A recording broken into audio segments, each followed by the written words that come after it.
el Día Mundial de la Filosofía, que se celebra, convocado por la UNESCO siempre en el mes de noviembre, nosotros en este mes pues, hemos hecho este ciclo de mesas redondas, tocando este tema que además se está tocando a nivel nacional, en todas las escuelas de Nueva Acrópolis, a nivel nacional, todas las sedes, pues se han estado en este mes de noviembre pues tocando charlas sobre el lenguaje simbólico. ¿Por qué el lenguaje simbólico? Porque de alguna forma representa una forma de lenguaje muy enfocado, no solamente por la filosofía, sino por un tipo de filosofía del alma, si queremos llamarla así. Nuestra propia imaginación se conforma por imágenes, nuestros recuerdos se conforman por imágenes, nuestras vivencias en el fondo son imágenes que van quedando grabadas en la profundidad de nuestra psique o de nuestra alma y tienen una carga que de alguna forma representa de manera muy concreta aquello que se ha vivido en ese momento determinado.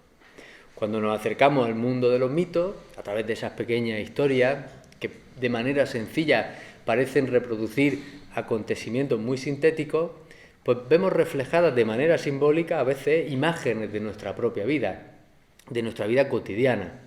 Momentos que, como hoy vamos a ver, pues representan pasos o fases de nuestra propia vida. Hasta ahora hemos estado viendo en la primera charla en qué o cómo se constituye ese lenguaje simbólico, qué importancia tiene, por qué realmente merece la pena o es merecedor de estudio por parte de la filosofía. Y ahora hemos visto un enfoque hasta ahora desde el punto de vista de lo femenino, en un sentido neutro aplicable tanto al género masculino como femenino, y a esa parte femenina que todos tenemos, y hoy vamos a verlo desde el punto de vista de esa parte masculina que todos tenemos, porque en el mito, en el símbolo, lo que aparece representado es importante no por el significante, sino por el significado. La figura del héroe bien nos puede representar a cualquiera de nosotros en esas circunstancias de la vida en las que nos encontramos ante una prueba, ante una encrucijada, y en la que van a aparecer muchas veces personajes que casi por arte de magia, a veces es un amigo, un pariente, o incluso alguna forma de voz interior que nos da la clave para sortear ese obstáculo o esa circunstancia. Hoy, como desde ese punto de vista del héroe, pues vamos a ver que hay un itinerario, un viaje. Todo viaje tiene sus partes, tiene sus propias aventuras, y tanto Antonio Martínez como Harry Costin hoy, que son ambos instructores de esta escuela, pues nos van a ilustrar un poco sobre esas fases. No es un elemento teórico e intelectual el que tratamos de desarrollar, aunque utilicemos lo teórico y lo intelectual para poder transmitirlo. Lo importante de esto, como siempre, y siempre lo decimos, es que podamos llevarlo a nuestra vida cotidiana. Es decir, que nos permitan estos elementos descifrar algunos de estos elementos simbólicos de nuestra propia vida y de nuestras propias circunstancias. Y por qué no podernos sentir en algún momento de nuestra vida un poco heroicos, sorteando esas dificultades. Así que sin más le voy a dar la palabra, va a empezar Antonio Martínez contándonos un poco el camino de los héroes y luego Harry Costin, que va a tratar más esa estructura específica que tiene el mito heroico. Tienen los dos un tiempo aproximado de unos 20 minutos sin agobiarnos, pero sí queremos más o menos mantener el tiempo para terminar en punto y dar un tiempo para si hay alguna pregunta o algún tipo de comentario. Después, de todas formas, siempre os recuerdo, tenemos nuestro pequeñito bar donde siempre hay una oportunidad de charlar con los ponentes de manera un poquito más personal. Así que cuando quiera, Antonio, tuya es la palabra. Muy bien, buenas tardes a todos. Aclarar primero que las referencias que voy a hacer en esta pequeña intervención, el camino del héroe, van a ser al universo simbólico del mundo griego, pero pueden ser perfectamente extensibles a cualquier otro universo cultural diferente, ¿no? Porque voy a tratar de que podamos entender un poco de dónde vienen en los mitos estos grandes personajes y qué sentido tienen, y sobre todo qué podemos extraer que nos pueda ser útil ahora, en cualquier momento de nuestra vida, ¿no? Homero llama héroe a todo ser humano libre. Y esta definición, que es tal vez la más amplia de todas, nos va a servir para entender lo que diré más adelante, ¿no? La Ilíada es la gran epopeya del mundo griego, la gran epopeya de los héroes que se presentan junto con todos sus seguidores, ¿no?, en esta epopeya, ¿no? Y en ese ámbito los héroes pertenecen al mundo mítico, no entran en la historia, no salen de ese ámbito mítico, salvo en algunas excepciones, que las hay, ¿no? Sabemos que en la Stoa Poikile, que era el lugar donde después se fueron reuniendo la escuela estoica con Zenón, en la Stoa había una pintura de la batalla de Maratón en la que aparecía un personaje que se llamaba el héroe con mancera. Y la historia es muy curiosa, porque en esa batalla apareció un personaje vestido con ropas de campesino y con una mancera que es como el asta del arado, ¿no?, de la que se coge el agricultor, ¿no? Entonces este personaje, vestido así con una indumentaria, digamos, campesina, pues eliminó a numerosísimos persas, pero terminada la batalla desapareció, y por más que lo buscaron nadie lo encontró. Cuentan que los atenienses recurrieron al oráculo para tratar de localizar a este personaje que consideraban un héroe, ¿no? Y el oráculo solo les dijo que le rindieran culto como el héroe de la mancera. Por eso aparecía después, y por eso lo sabemos en esta pintura, ¿no? Es decir, que a veces los héroes aparecen en la historia, pero son excepciones, normalmente están en ese ámbito de los mitos, ¿no? También podríamos poner como excepción al propio Alejandro Magno, no solamente porque él se considerase hijo de un dios, de Amón, sino también por las enormes gestas que realizaron, pero son excepciones. Los héroes no van a salir de ese ámbito, no van a, digamos, a aparecer en la historia contada, narrada, que ocurre en un momento y en un lugar determinado. Son modelos a seguir de ese ámbito, ¿no?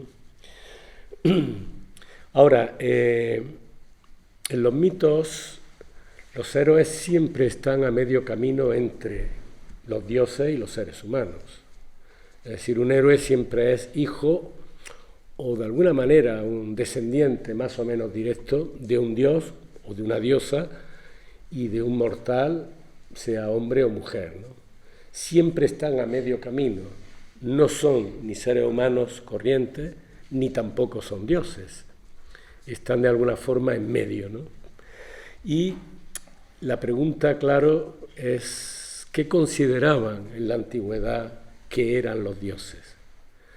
Porque esto nos puede aclarar algo si queremos extraer algún sentido de los héroes, ¿no?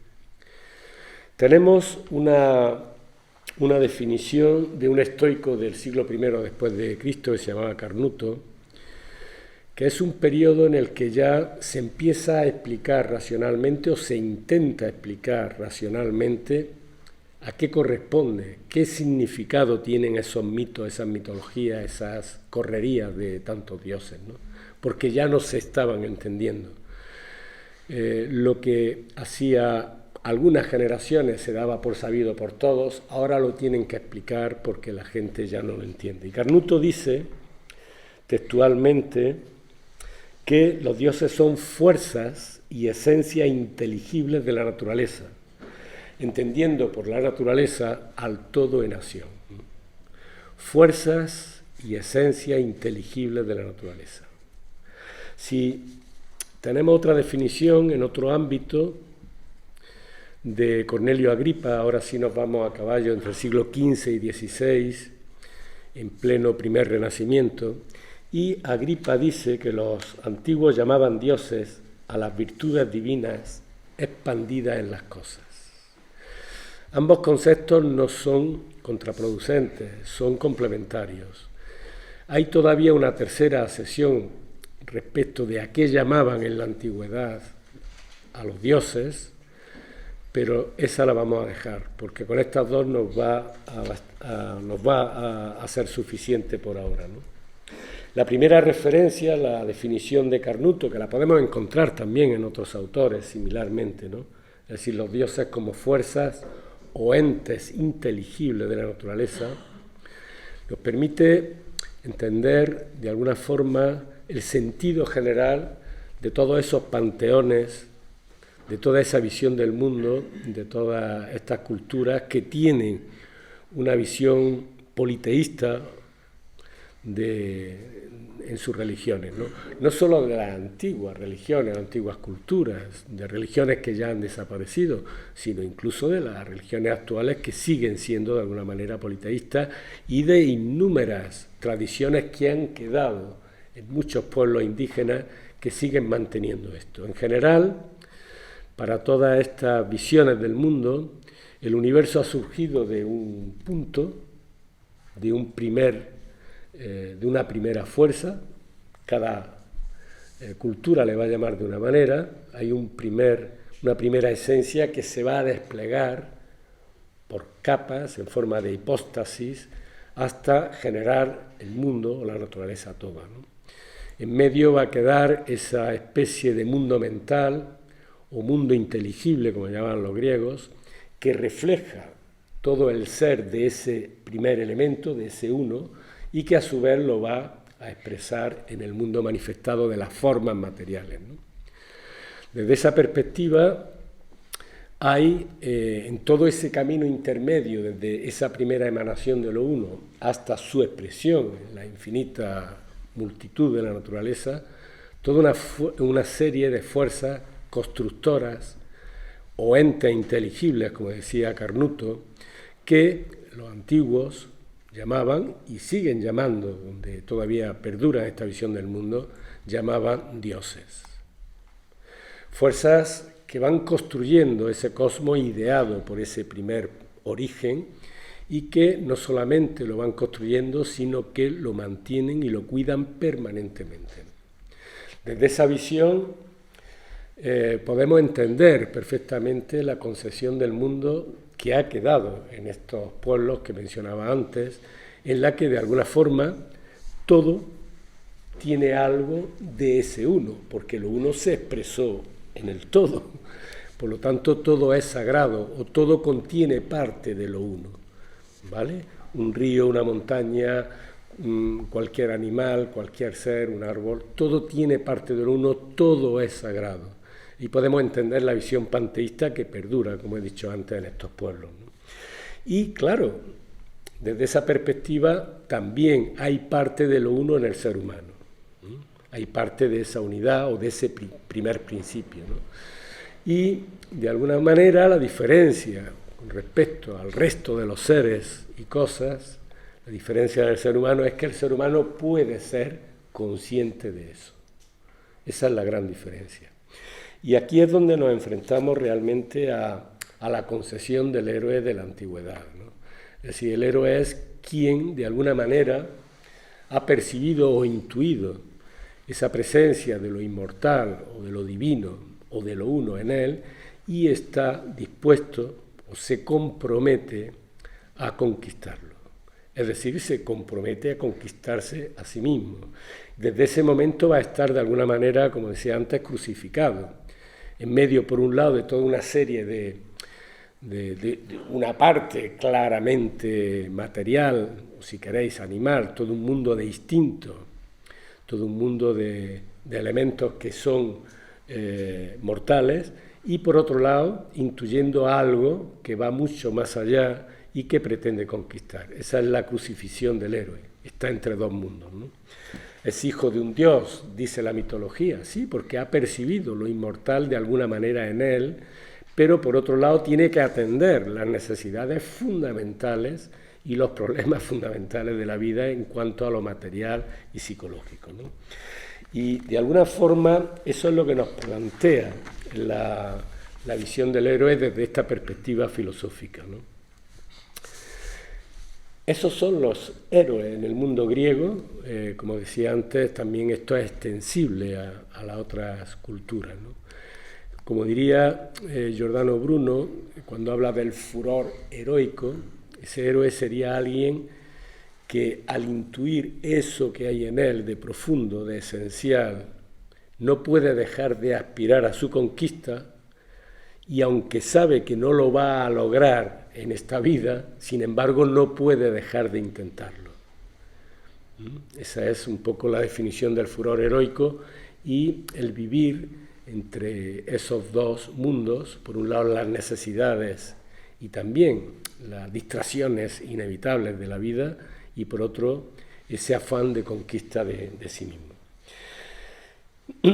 Esa parte de lo uno en nosotros se expresa con lo que los romanos llamaban el nume, ¿no? Los griegos le llamaban el genius. De alguna forma el término genio es mucho más amplio porque como todo tiene esa parte de lo divino, de alguna forma, hablan también del genio de una ciudad o del genio de una montaña, de un árbol, de un animal, etc. En el ser humano se habla del numen, como esa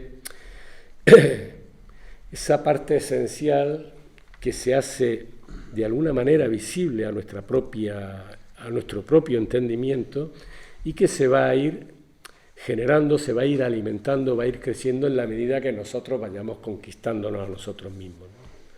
Por tanto, el héroe que está entre esos dos, digamos, universos o límites, va a tener que enfrentarse a una serie de pruebas. Ahí es donde estaría el camino del héroe, que son numerosas, pero que yo he recogido tres que siempre van a estar presentes.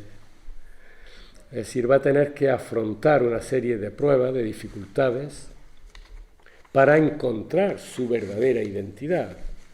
Y esas dificultades o esas pruebas, sin duda, van a ser la lucha contra el monstruo, que aparece en todos los mitos de héroes. Y aquí tendríamos como modelo ejemplar a Teseo, porque el monstruo representa nuestros elementos más primarios, ¿no? Nuestros instintos más primarios que el héroe va a tener que vencer para conquistarse, ¿no?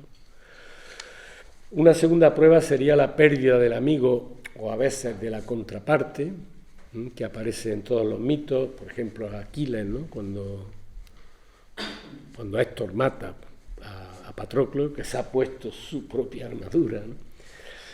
Y esto lleva consigo que el héroe se va a tener que enfrentar a la soledad, sí o sí. Va a haber un momento donde sienta profundamente la soledad, el no ser comprendido, el no poder compartir con nadie sus elementos más profundos, ¿no? Y una tercera prueba que siempre aparece es la bajada a los infiernos. Esto lo han hecho todos. Y que de alguna forma va a representar, entre otras cosas, enfrentarse con la muerte o enfrentarse al miedo a la muerte y salir victorioso. También, de alguna manera, enfrentarse a esos elementos inconscientes que todos tenemos y que en algún momento habrá que desvelar, ¿no? Ambas cosas pueden ser, ¿no? Y estas pruebas son las que el héroe va a tener que ir pasando, ¿no? Por lo tanto, a un nivel filosófico y hablando de nuestro tiempo, en nuestra cultura, en nuestro siglo XXI actual, ¿qué podríamos aprender de todas estas cosas? ¿Cómo podríamos adaptar esa vía al momento actual, ¿no? O esos mitos, ¿no? Pues yo creo que la conquista de uno mismo o el conócete a ti mismo de socrático está presente y no va a dejar de estarlo nunca, ¿no? Y por lo tanto podemos llamar héroe a esa persona en cualquier momento, en cualquier lugar, que está comprometida o que se compromete consigo mismo a conocerse en profundidad, no solo conocerse, sino dominarse, conquistarse a sí mismo, ¿no? Hay un compromiso, pongo por ejemplo, si nos comprometiéramos, porque siempre que uno se compromete a algo van a aparecer dificultades, por poco que sea el compromiso, ¿no? O por pequeño que sea, siempre va a aparecer barreras para llevarlo a cabo, ¿no? Y esas son las pruebas, ¿no? Como ejemplo, si nos comprometiéramos, pues, no sé, a cumplir siempre nuestra palabra, o a no juzgar alegremente a nada ni a nadie, salvo que tengamos bases suficientes para hacerlo, ambos elementos nos harían un poco más justos a nosotros, ¿no? Si nos comprometiésemos a no hacer daño a nada ni a nadie, sin necesidad absoluta, bueno, nos convertiríamos en un poco mejores, ¿no? O si nos comprometiéramos también a no mentir jamás, salvo extrema necesidad de hacer bien a otra persona. Si nos comprometiéramos a decir siempre la verdad o a no mentir, pues seríamos algo más veraces. Y elijo estos ejemplos para coger algunos de los grandes arquetipos de Platón, ¿no? Porque si fuéramos un poco más bondadosos, un poco más justos y un poco más veraces, inmediatamente aparecería el cuarto arquetipo de Platón, que es que seríamos un poco más bellos automáticamente, porque la belleza no radica en los cuerpos, la belleza interior, aunque sí es verdad que también se expresa desde el interior en los cuerpos. Por lo tanto, cumplir nuestros compromisos, si los tenemos, sean cuales sean, inmediatamente va a suponer enfrentar una serie de dificultades para llevarlos a cabo. Y esas son las pruebas del héroe realmente, y en muchos panteones de alguna manera representadas de forma mítica, pero que conllevan esos elementos que el ser humano, también el de nuestro tiempo, puede enfrentar. Pero esto es a nivel general. Hay una cuestión que es, desde mi punto de vista, fundamental, y es que con esto no bastaría para ir siendo un héroe, porque el héroe tiene la cualidad de que quiere conquistarse a sí mismo y afrontar esos compromisos consigo mismo, pero no por él mismo, sino por los demás. Lo hace por los demás. La vía del héroe es una vía de servicio, y esto también está recogido claramente en los mitos. No se conquista uno a sí mismo pues para tener más poder, aunque aparecerá el poder, o para tener más prestigio, aunque seguramente aparecerá o no, o para conseguir más posesiones, no. Se hace de alguna manera para ponerse a disposición del servicio de los demás, de la humanidad. Y esa sería un poco la característica fundamental del héroe. Y lo dejo aquí, si luego queréis podemos hacer alguna pregunta o intervención. Muy bien, muchas gracias, Antonio. La verdad que has sentado una base magnífica y que desde luego te ha dejado ahí una buena base para construir ahora esa estructura y ese itinerario. Ahora le damos la palabra entonces a Harry Costín. Con el animalito este que es tan simpático. Es la mascota de la charla. Bueno, buenas tardes a todos. A ver, ya que les prometieron que íbamos a hablar de la etapa del héroe, hice lo que hacemos todos. Yo más o menos lo conocía, pero me puse a revisarlo. Entonces, simplemente para dar un contexto, algunos habrán escuchado hablar de Joseph Campbell. En realidad un hombre que vale la pena explorar, y yo diría que más que leer sus libros, traten de ver sus charlas y sus clases y sus conferencias, de las cuales hay bastantes, porque era un magnífico pedagogo, y a mí me encanta cómo traía todo el mundo mítico y lo hacía accesible. Es un hombre que viajó a la India, es un hombre que no fue aceptado, digamos, en los círculos académicos tradicionales. Se dedicó su carrera a enseñar en un colegio cerca de Nueva York, Sarah Lawrence, de mujeres, y grandísimo pedagogo, y que trató de acercarnos a ese mundo. Y ese acercamiento se produce de una manera muy interesante a través de una serie de 6 horas de entrevistas con Bill Moyers, un hombre magnífico, y realmente les recomiendo que las vean porque se van a llevar otra impresión que la del libro, en la cual, digamos, desarrolla este tema, y él mismo hay cuenta de dónde salió el libro, que le dijeron, mira, ¿por qué no escribe un libro de mitología? Y él dijo, otro libro de mitología, no, por favor. Y ahí nace el héroe de las 1000 caras, que es el que establece esto, ¿no es cierto? Y pasa a ser el paragón de este tema, que después toman guionistas y otros, y aparecen los 12 pasos del héroe, que la verdad que he tenido algunas dificultades porque no me calzan los mitos. Entonces hice lo que hace todo usted, también me fui a Google y decir, a ver, como yo quería hablar de Ulises, ¿cómo meterían a Ulises dentro de las 12 etapas? Y alguien ha tratado de hacerlo. Pero la verdad es que a mí lo que me queda de esas charlas, esas entrevistas magníficas, es uno de los puntos de estas 2 etapas, que es lo que le podríamos llamar la hostia de la vida, que marca un antes y un después. Que uno está viviendo ahí tranquilamente y pasa algo que es lo suficientemente dramático para que uno ya no puede volver atrás. Y aparece algo interesante que es una rebeldía. ¿Y por qué no puedo volver atrás?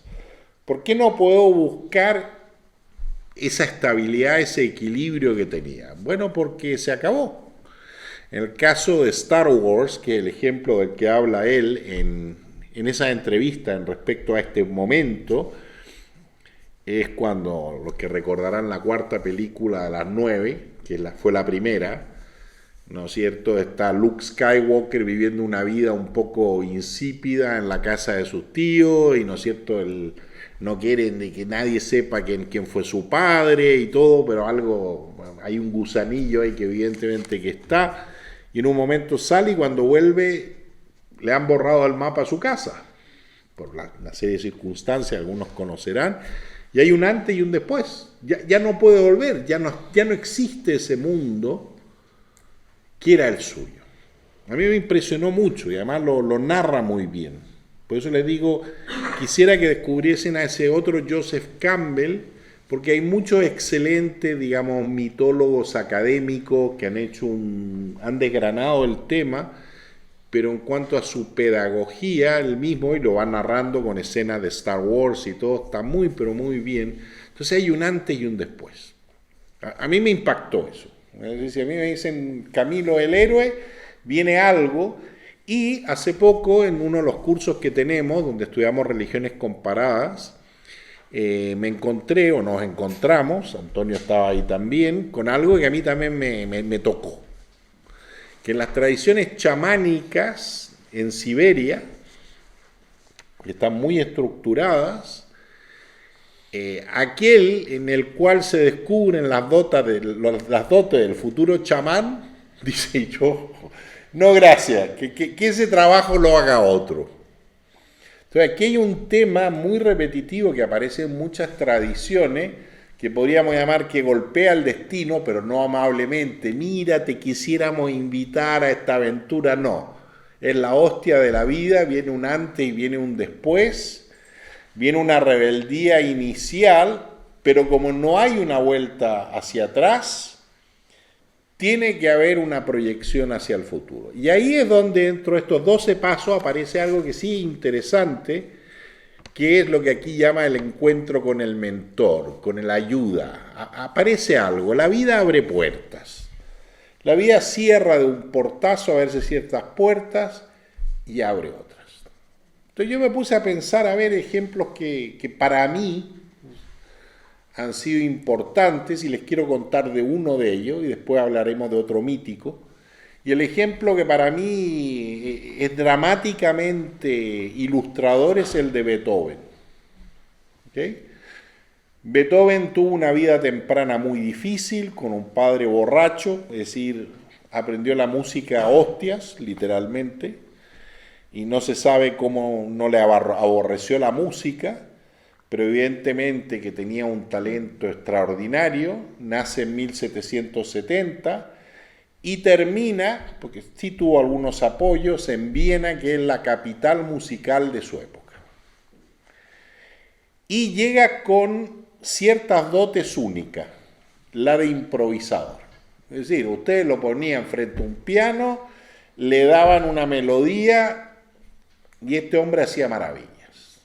Es decir, en la capital musical del mundo. Es decir, a los 30 años, Beethoven es básicamente el mejor improvisador de su época, habiendo vencido a una serie de personajes, etc.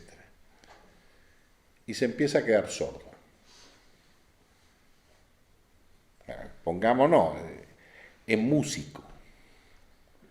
¿Okay? Y la sordera empieza a progresar, y hay un periodo de más o menos de 5 o 10 años, como lo vea, hasta que se queda sordo como una tapia, o casi. Tanto así que aserruchó las piernas de su piano para poner el oído contra la tapa del piano para por las vibraciones sentir algo. Pero Beethoven muere a los 57 años de edad. Y si ustedes se quedan sordos a los 35 y se van alejando del mundo, bueno, él evidentemente descubre un mundo interno que es increíble. Es decir, su vida sigue. Le han quitado, digamos, su talento externo y lo han obligado a irse hacia adentro, de donde él ha seguido creando belleza. Los que conozcan un poco la música de Beethoven, se harán que hay un patrón que es, por lo general, el primer movimiento es muy agitado y se siente la agitación.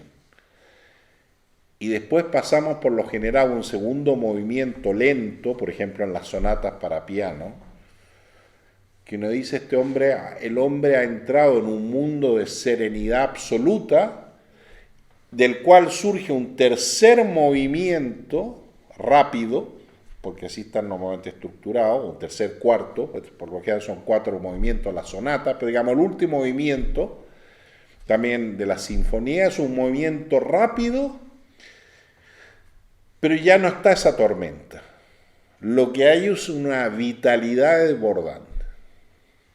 Entonces, muy interesante porque musicalmente, yo esto lo he escrito un poco sobre el tema, él va a través de la música a hacer el viaje del héroe.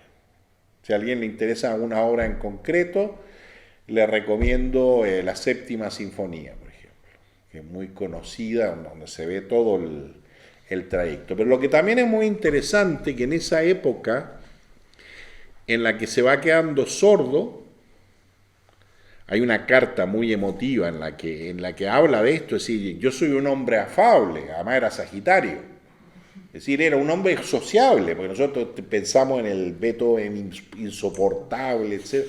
¿Por qué me he vuelto insoportable? Imagínense a alguien que le gusta a la gente, que le gusta salir, que le gusta estar con sus amigos, y ustedes lo apartan del mundo.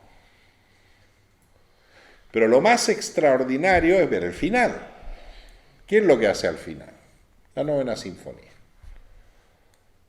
Y la Novena Sinfonía toma un poema de Schiller que básicamente es una oda a la fraternidad universal. ¿Ok? Y nosotros la traducimos, ¿no es cierto?, como el himno a la alegría. Pero aquí es una alegría profunda que a mí me recuerda mucho a un concepto hindú que se habla filosóficamente que la divinidad tiene 3 atributos, Sat, Chit y Ananda. Tiene seidad, tiene esencia, tiene conciencia y bienaventuranza. Porque lo de la alegría queda... Y de esa bienaventuranza nace el amor a todos los seres humanos. Les recomiendo que alguna vez se lean el texto, digamos, de Schiller, en el que está inspirado, ¿no es cierto?, la sinfonía coral. Todos los hombres serán hermanos. Bueno, y vámonos al otro ejemplo, que es el ejemplo de Ulises, ¿no es cierto?, que ya ha tocado Antonio. A mí la Ilíada me llama profundamente la atención, especialmente por una cosa. Por una parte, hace un recorrido completo de las posibilidades humanas, como todos los grandes ciclos míticos, épicos, como por ejemplo el Mahabharata en la India. Pero el mensaje moral de la Ilíada es extraordinario. Pues tenemos toda una serie de situaciones que en realidad nacen en lo divino, porque las raíces de la guerra están en el cielo.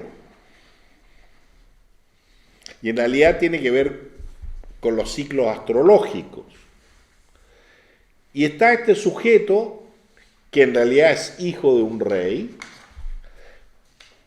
y que tiene que cumplir su destino porque fue desterrado, porque justamente dijeron que iba a traer un desastre para Troya, que es París, y que se enfrenta a un juicio donde tiene que elegir entre tres vías. Está el tema de la elección en esto. Y estas tres vías están representadas por tres diosas. La diosa Hera, que es la esposa, ¿no es cierto?, de Zeus. El compromiso, la lealtad, los valores. Atenea como diosa de la guerra, como la acción. Y Afrodita, ¿cierto? En una clave muy interesante, porque hay varios aspectos. Afrodita es una diosa muy compleja. Y estas diosas le dicen, bueno, si me eliges a mí como la más bella, y el premio de la más bella era una manzana de oro que había lanzado entre medio la diosa de la discordia Eris, que no había sido invitada a una boda. Entonces, París ahora tiene que elegir. Le habían pedido a Zeus que eligiera, pero Zeus dijo, no, yo la verdad que hoy día me dolor de cabeza, mira, hay un chico ahí, París, ¿por qué no le preguntan a él? Que él decida. Lo cual es curioso también, porque aunque el tema es en lo divino, ha bajado al mundo concreto la elección. Es París quien tiene que elegir. Y de acuerdo a cada una de estas vías será por un camino distinto. Y como diría Platón en la República, parece que no leyó la letra chica del contrato. Porque le promete, ¿no es cierto?, Afrodita, el amor de la mujer más bella del mundo. ¿Y cuál era la letra chica? Que ya estaba casada. Con el rey de Esparta. Y, muy importante, el gran personaje trágico es esta mujer, que todos conocen, Helena. El gran personaje trágico de toda Grecia. Tal vez podemos agregar a Pandora, pero es otra clave. Porque Helena es una mujer fiel. Ella no tenía ninguna gana de irse con este tío que apareció ahí, pero le dieron un brebaje, un hechizo de amor. Muy interesante, la historia de Tristán es parecida. O sea, aparece un elemento extra, París se la rapta, Menelao, se imaginarán, y hay otra historia, la cosa más compleja. Todo esto es un poco como las telenovelas turcas, muy complejo. ¿Okay? Hay como 8 historias entremezcladas, ¿okay? Porque en realidad Helena había sido pretendida por todos, pero todos los pretendientes, en vez de matarse entre sí, hicieron como una especie de alianza que si pasaba algo se iban a apoyar todos. Bueno, pasó algo. Se raptaron a Helena, acuden todos. Y aquí el rey del mambo no es Menelao, sino que Agamenón. Y bueno, ahí parten todo es decir, hay un agravio. Hay una situación precipitante, pero como ven, el follón está arriba. Y el pobre París, que iba pasando, no leyó la letra chica, no leyó la segunda página del contrato. Y como ven, hay un elemento aquí muy importante para entender la mitología de que todo entra a rodar en la vida. Y sin embargo tenemos que elegir. Y por lo general todo es medio mixto, es decir, haga lo que haga te arrepentirás. Es decir, no hay elecciones fáciles ni blanca o negra, que eso también es muy interesante en los grandes mitos. No una cosa sencilla. Bueno, sigamos, todos ustedes conocen, ¿no es cierto?, que al final ¿no es cierto?, los griegos, después de muchas vicitudes, vencen a los troyanos, y por una argucia, muy interesante esto, porque en esa argucia está Ulises. Porque las murallas de Troya eran infranqueables, porque habían sido construidas por Poseidón. Entonces aparece Ulises que dice, hagamos este caballo y nos retiramos, nos vamos, y ahí se esconde adentro el comando encabezado por Ulises, ¿no es cierto?, abren las puertas, destruyen todo, pero lo hacen de una manera salvaje. Es decir, los vencedores se comportan como bárbaros. Y esto es lo que a mí más me impresiona, que la lección fundamental de la Ilíada para mí es que eso es intolerable. Y es un concepto que se llama hybris en el mundo griego, el exceso. Es decir, hay reglas del juego. Está bien de que ellos hayan ganado, pero no que se hayan portado como una bestia. Y todos son castigados. Es decir, esa es una de las cosas para mí me deja perplejo. Todos lo pasan mal. Tal vez podríamos decir que Aquiles no, porque muere, cumple su destino, etc. Pero Ulises, que la verdad que no le quedaba muy lejos volver a Ítaca, se pierde. Y también entran los dioses, y especialmente el agravio, porque él tenía el apoyo de Atenea, pero se enemistó con Poseidón. Y hay una escena muy interesante en una película que la recomiendo que vean en YouTube, que es una vieja edición de Odiseo de Kirk Douglas, que está ahí, que muestra un momento en que simplemente desprecia a Poseidón. Y la verdad que enemistarse con los dioses es mala cosa. Aquí hay lecciones muy interesantes. Como ven, entramos ya en las sutilezas, porque todos estos son héroes. Pero hay que comportarse de cierta manera. Entonces el que ya cree que es el mismo Agamenón, ustedes saben que no le fue muy bien después, y esto tiene que ver con los inicios, porque sacrifica a su hija primogénita.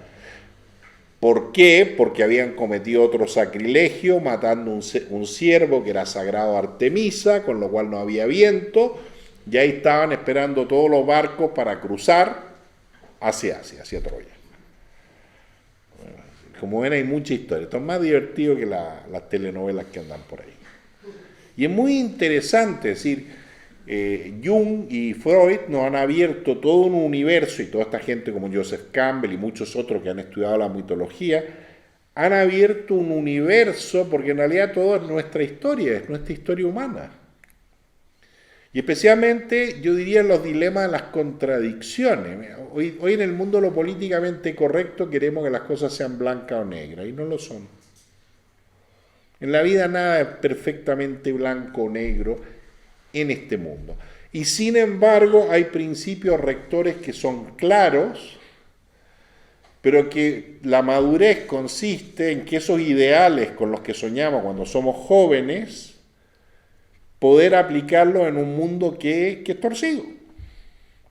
¿Cómo lo hago? A ver, pero esto es como un arquitecto de verdad y no simple uno que está haciendo un taller en la escuela de arquitectura. Es decir, alguien que está construyendo un edificio, que lo tiene que construir en un terreno dado, con una serie de limitaciones. Entonces tiene que traer el modelo y traerlo a un mundo imperfecto. Y yo me atrevería a sugerir, y lo dejo esto abierto como tema para cerrar, si tal vez en gran parte lo heroico no consiste en esto. Entonces me quiero quedar con dos temas con lo heroico. Uno, justamente el no quedarse congelado por esta circunstancia paralizante, en el sentido que me saca de mi mundo. Y voy a dar simplemente para terminar un ejemplo que me impactó ayer. Estaba viendo un programa que tal vez algunos conozcan aquí, el Got Talent España, porque la verdad que hay cosas preciosas, y apareció algo fantástico. Un hombre que hacía, de estos que andan como los payasos en estas bicicletas con una rueda, pero que evidentemente, Bueno, que se pegó una hostia hace un año, que terminó en el hospital, digo, cuando despertó le salían fierros por todas partes. Si tuvo un accidente grave en el escenario. Y volvió para repetir lo que había hecho. Si lo aceptaron de nuevo un año después y fue maravilloso, porque uno de los del jurado dijo, hoy tú has sido nuestro héroe. Y fue verdad.